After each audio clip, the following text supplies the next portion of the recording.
हे WhatsApp guys, कैसे आप सब लोग। मैं हूं शमशेर अली और आप मुझे देख रहे हैं वीवो केमिस्ट्री चैनल पे। तो आज के इस वीडियो में हम लोग 11th क्लास की जो केमिस्ट्री स्टार्ट किए हैं उसमें छोटे छोटे टर्म जैसे मास, वेट और डेंसिटी के बारे में बात करेंगे। तो चलिए हम लोग स्टार्ट करते हैं। इससे पहले अगर आप इस चैनल पे नए हैं तो चैनल को सब्सक्राइब करके बेल आइकन को प्रेस कर लीजिए। साथ ही अगर वीडियो अच्छा लगे तो वीडियो को लाइक करिए और अपने दोस्तों के साथ शेयर करिए ताकि उनकी भी 11th क्लास की केमिस्ट्री स्टार्ट हो सके। तो चलिए हम शुरू करते हैं। सबसे पहला टर्म हम लोग देखते हैं मास यानी द्रव्यमान। डिफिनेशन कहता है किसी पदार्थ यानी सब्सटेंस में मौजूद कणों की मात्रा, कण का मतलब एटम या आप जो समझ लो सब एटॉमिक पार्टिकल भी आप कह सकते हो, कणों की मात्रा को द्रव्यमान यानी मास कहते हैं। अब समझिएगा एक बात कि अगर ये एक पदार्थ है, अगर ये एक पदार्थ है तो इसके अंदर जितने कण मौजूद हैं,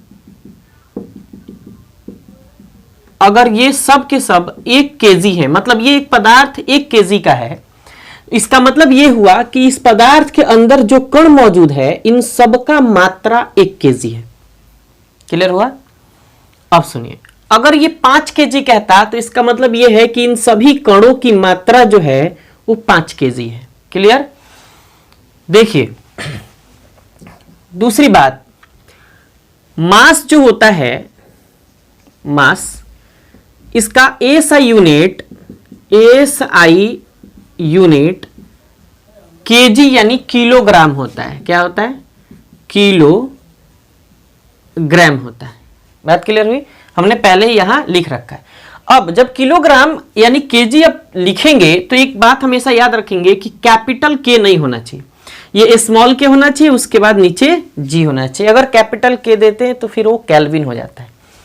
क्लियर? अब सुनिए दूसरी बात, दूसरा टॉपिक है आपका वेट, जिसको हम लोग आमतौर पर भार कहते हैं।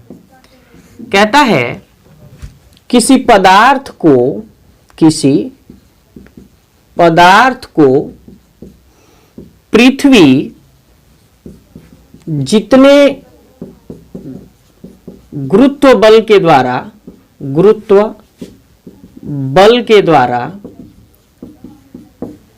अपनी तरफ खींचती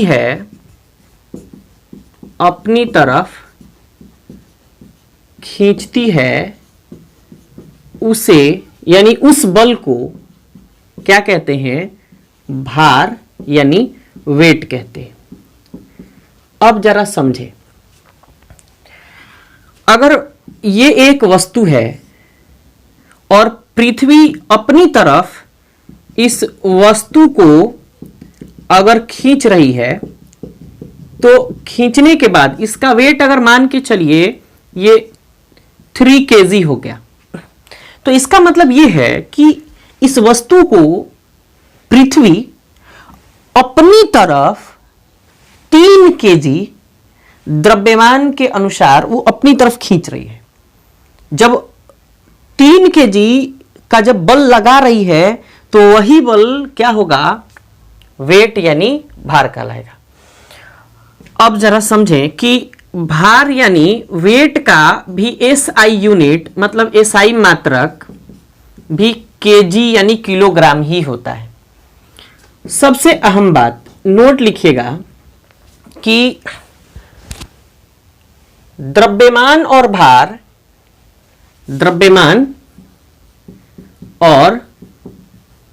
भार यानी मास और वेट में मास यानी द्रव्यमान जो होता है कांस्टेंट होता है। कांस्टेंट का मतलब हर जगह स्थिर होगा, जबकि भार जो होगा ये अनकांस्टेंट होता है, मतलब ये स्थिर नहीं होता। कहने का मतलब यह है कि अगर कोई पदार्थ 1 केजी का है तो चाहे इस पदार्थ को आप अर्थ पर यानी पृथ्वी पर वेट करें, पृथ्वी पर इसका वजन मापें, या बृहस्पति ग्रह पर मापें, या कहीं भी दुनिया में, मतलब कहीं भी अगर आप मापें तो हर जगह 1 ही केजी का होगा। लेकिन अगर कोई वस्तु, किसी वस्तु का हमने वेट मापा और वो 5 केजी का है, क्लियर, तो हर जगह इस दुनिया में जितने जगह हैं उन जगहों पर अगर उस वस्तु का वजन यानी वेट मापे तो हर जगह अलग अलग होगा। मतलब यह है कि द्रव्यमान स्थिर होता है जबकि भार स्थिर नहीं होता। बात क्लियर हुई? अब देखिए, ये द्रव्यमान और भार में ये थोड़ा सा फर्क है कि किसी पदार्थ में कणों की मात्रा जो होती है वही द्रव्यमान होती है, लेकिन भार जो होता है किसी पदार्थ को पृथ्वी अपने गुरुत्व बल के द्वारा, जितने बल के द्वारा अपनी तरफ खींचती है, वही उसका क्या कहलाता है? भार यानी वजन कहलाता है। अब हम बात करते हैं घनत्व की। तो हमारा अगला पॉइंट है घनत्व, यानी इसको हम लोग कहते हैं डेंसिटी।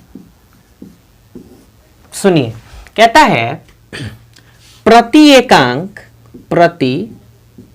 एकांक आयतन में उपस्थित द्रव्यमान को घनत्व कहते हैं। क्या कहते हैं? घनत्व कहते हैं। अब सुनिए, अंग्रेजी में लिखे तो कहेंगे mass per unit volume is equal to क्या? Is equal to density. अब जरा समझें, therefore density is equal to क्या कह सकते हैं? Density is equal to mass by volume. क्यों? क्योंकि पर यूनिट वॉल्यूम में मौजूद जो मास है वही उसका डेंसिटी होगा। अब इस डेंसिटी को अगर स्मॉल डी से डिनोट करें, मास को स्मॉल एम से, वॉल्यूम को स्मॉल वी से, तो जरा देखिएगा कि यहां हम लोग D is equal to SI unit अगर निकालने की कोशिश करें तो SI unit is equal to क्या निकाल सकते हैं? SI यूनिट ऑफ किसका? डेंसिटी। तो क्या कह सकते हैं? मास यानी द्रव्यमान को किस में मापते हैं? केजी में, यानी कि द्रव्यमान का SI यूनिट केजी होता है, अभी हम लोगों ने देखा है।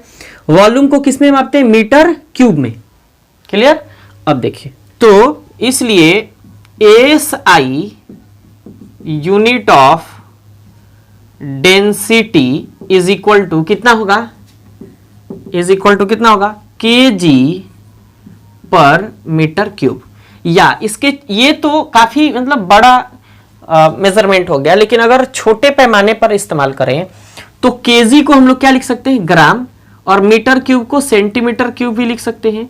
तो ये ऐसे हम लोग छोटे यूनिट के तौर पर SI unit of density is equal to, ये भी हो सकता है और ये भी हो सकता है। ये किलोग्राम पर मीटर क्यूब है, ये ग्राम पर metre cube, sorry centimetre cube है।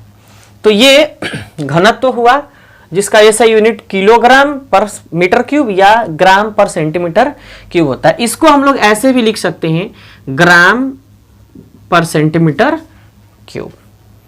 अब देखिए, एक और हम बात कर लेते हैं वॉल्यूम यानी आयतन की। अब देखिए, वॉल्यूम आप लोग अपने से डिफाइन करिएगा क्योंकि डिफाइन करने के लायक है ही नहीं। अब देखिए, वॉल्यूम यानी आयतन को किस में मापते हैं? मीटर क्यूब में मापते हैं। इसके सबसे छोटे यूनिट सेंटीमीटर क्यूब का भी हम लोग आमतौर पर इस्तेमाल करते हैं। और ये जिस तरीके से हम लोग लेंथ मापते हैं उसी तरीके से हम किसी भी पदार्थ का वॉल्यूम मापते हैं। जैसे अगर ये एक क्यूब है, ये एक अगर घन हो गया तो इसको थोड़ा अच्छे से बना देते हैं। अगर ये एक क्यूब है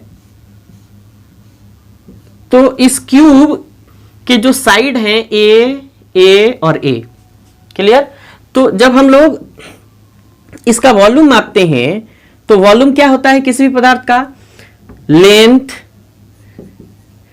इंटू विथ, मतलब चौड़ाई, लंबाई, चौड़ाई गुणे ऊंचाई, हाइट। तो जरा देखिएगा, लंबाई, चौड़ाई और ऊंचाई, तो ए इंटू ए यानी कि क्या होगा, ए क्यूब। और इसी को अगर लेंथ के लिए मीटर इस्तेमाल करें तो क्या कहेंगे, मीटर क्यूब। तो ये इसका एसआई यूनिट है, आप ऐसे ही लिख सकते हो। आमतौर पर मीटर क्यूब, सेंटीमीटर क्यूब इस्तेमाल किया जाता है लेबोरेटरी में, और इसी के लिए पाइपेट और ब्यूटरेट सिलेंडर का भी इस्तेमाल किया जाता है वॉल्यूम मापने के लिए लैब में। और उसके बाद सबसे ज्यादा यूज होने वाला जो चीज है, मतलब वॉल्यूम मापने के लिए, वो लीटर है। लेकिन ये एसआई यूनिट नहीं है, ये एसआई यूनिट नहीं है, लीटर एसआई यूनिट जो है नहीं है। बात क्लियर हुई? तो ये छोटे छोटे टर्म थे, आशा करते हैं आपको वीडियो समझ में, मतलब कि टॉपिक समझ में आया होगा। तो चलिए आज के लिए बस इतना ही रहने देते हैं। लेकिन एक क्वेश्चन, अगर मान के चलिए कि 2 लीटर अगर मिल्क कह दे आपसे, 2 लीटर मिल्क कह दे, तो 2 लीटर मिल्क का मतलब अगर आपसे वॉल्यूम यहां पूछ दे तो 2 इंटू 1 लीटर में कितना मिलीलीटर, तो 1000 मिलीलीटर। तो 2 गुणे 10 का पावर कितना, 3 ml इसका आंसर होगा। आप स्मॉल यूनिट ml यानी मिलीलीटर का भी इस्तेमाल कर सकते हैं। तो चलिए इतना ही रहने देते हैं आज के लिए, बस इतना ही। और वीडियो अच्छा लगा होगा तो वीडियो को लाइक करिए, अपने दोस्तों के साथ शेयर करिए, और चैनल पे नए हैं तो चैनल को सब्सक्राइब करके बेल आइकन को प्रेस करिए ताकि केमिस्ट्री से रिलेटेड वीडियो आपको मिल जाए। थैंक्स।